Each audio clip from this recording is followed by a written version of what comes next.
The first thing I'm going to do is cross off what we're about to cover so I don't forget what I've done by the time I get to 4 and 5, because I don't do things in sequence. So we're going to do number 5, which is feather the edge and then do a smash. Oh, can't wait. So I'll cross that off. And I'll start with the leopards because they really do pretty much everything. So great starting nippers to get. And then there's a couple of others that I really love with crockery and always have them on my desk. And as I use them, I'll introduce them. So with feather cuts, it's about cutting along the edge like that, and it just makes a feather, but I'm making it as straight as I can in parallel with this edge. If you change it here, you'll get bigger and bigger and bigger until eventually it's in half, or a snazzy cut, but we'll cover that. So the first thing you do is into your box, hopefully, is just give it a nip, and there you have automatically perfect feather. How good is that? So I'll cut all of those. I'll show one more just to prove it happens. So I'm putting my plate, this edge here, against this part of the wheel nippers. And I'll just check in a minute to make sure you can actually see it. And then give it a squeeze. Don't go slowly crunch, which is what you might do when you're first starting out, and you might even grit your teeth or stick your tongue in a weird position. And just nip it quickly, like really fast squeeze, says I. Oops, there's a thicker plate. And there we have another terrific feather. So let's try that again. Let's see if I can do really quickly. Yes, that's the better nip. So just to prove it's a better nip, look, what happens on the slobies? You get chunks out. For people who want to grind, go right ahead. Some patterns might chip a little bit depending on the grit of your grinder. Cheaper grinders are about 120, so they will chip it off. But if you have a glass grinder that's about a 200 grit, it's much safer. So I'll go around and cut that row off and then come back. So there's my lovely array of feathers, and of course I was maximising this gap here on the edge of this plate. If you make it smaller, of course you'll get smaller feathers, little tiny ones. So the next round, so I'll call those feathers, and then I'm doing fur. I don't, only just to differentiate the round. So the second round of cutting your plate is to cut these crests off, and you get an awesome shape. So I line this middle bit up with the crest, as wide as you want it to be. And then of course a nice quick nip, and you end up with this fabulous shape. This is great. You see this a lot. It's just fantastic. And then you just keep going round until you end up with odd bod shapes, which all come in handy. So with these you can make fur, you can make feathers, you can even make flowers, you can make flower centres, you can do it with stained glass. Endless what you can do with these little things. They're fantastic. Once you start using them, it's like, oh, I just have to have these. So I'll go around and cut all those off, and then we'll do some smashing. These shapes just fit together. It's like doing a little mini jigsaw puzzle.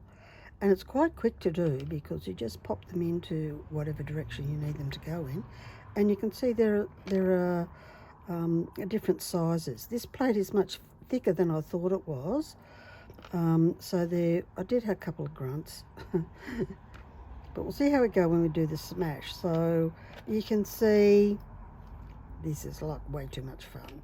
Little tiny ones, you always keep every little bit, because sometimes you might want a little foot or a beak or something from something very small and tiny, or space filler like that one is. So you can see how fabulous that is.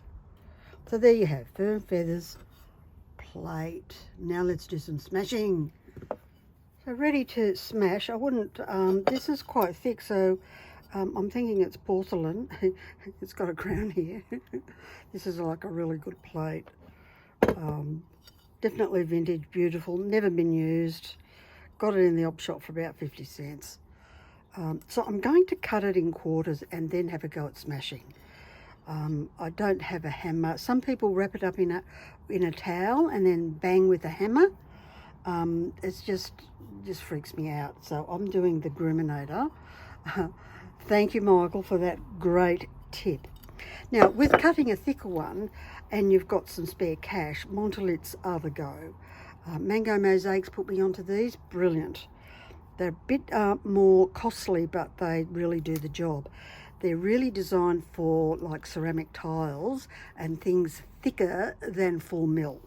So see how thick this one is? Yeah, we're getting up to the thick end. But if you wanted to do finer crockery with it, then you need to file off the little metal hubs down here. Margot Anton has a lovely video about how she files her lepinets down, but you just do basically the same thing on these, and what it does is bring these blades closer together. Ooh. The first thing you do is make sure your wheels are tight. This one doesn't. This one comes to loose all the time, and I just have to tighten it up. Patience is a virtue. Now, the other thing when working with these nippers and also the ceramic scissors, you'll see they slant out to the right. So make sure you scoot your elbow or just relax, because when your hand is relaxed at your side, would you believe that's the natural thing for cutting straight across. Likewise here. From here, then I'll probably, like the lepinets, if I hold them the same way, they're actually angled. So I have to turn my hand. So this is probably much more healthy for us. So just cutting in half, wherever. Well, you aim to cut in half and see what happens. Oh, I could save the Royal Dalton. So I'm going to go that way. I'm going to save the name. This is going to be not such a great one for smashing up to do flat surfaces because of all of these different levels. But we'll see what we get. A nice texture will be done. So imagine someone has rocked up at your place and they've given you something they dropped on the floor. Or perhaps you helped them do the dishes. Oh my gosh. Now I've got these. This one looks like it might smash really well. So I'll put that there. We get the lovely smasher, which is perfect for me because I can hold this, which is much easier for me to hold actually than a hammer. So I can hold it that way or I can hold it this way and come in. So be prepared for the big noise. Here we go. This is like so much fun. So I need to do some more. I've got a couple of little bits here. Put them in my little container. Give them another go because this is really quite solid. Oh, super solid. Oh, I'm going to have to go find these out in the room. Those bits can go in. So if it was thinner porcelain or china, it would do it really easily. So let me just cut these heels off. It's probably not going to be great for the heels. So we'll cut those off and do them in a different way. So we're doing this like curvy bit with the smasher.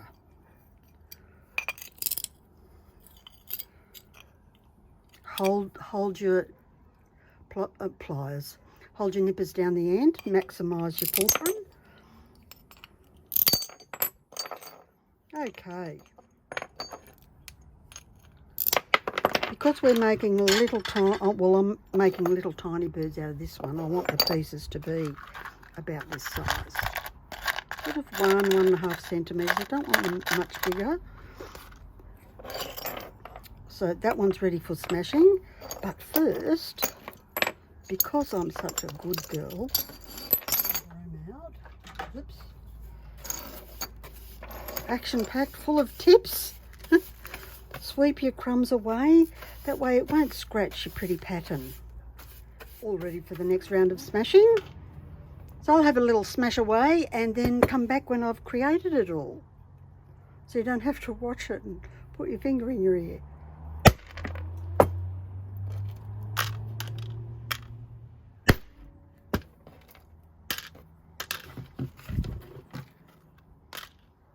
Now do keep the little bits like this because they'll come in really handy for space fillers.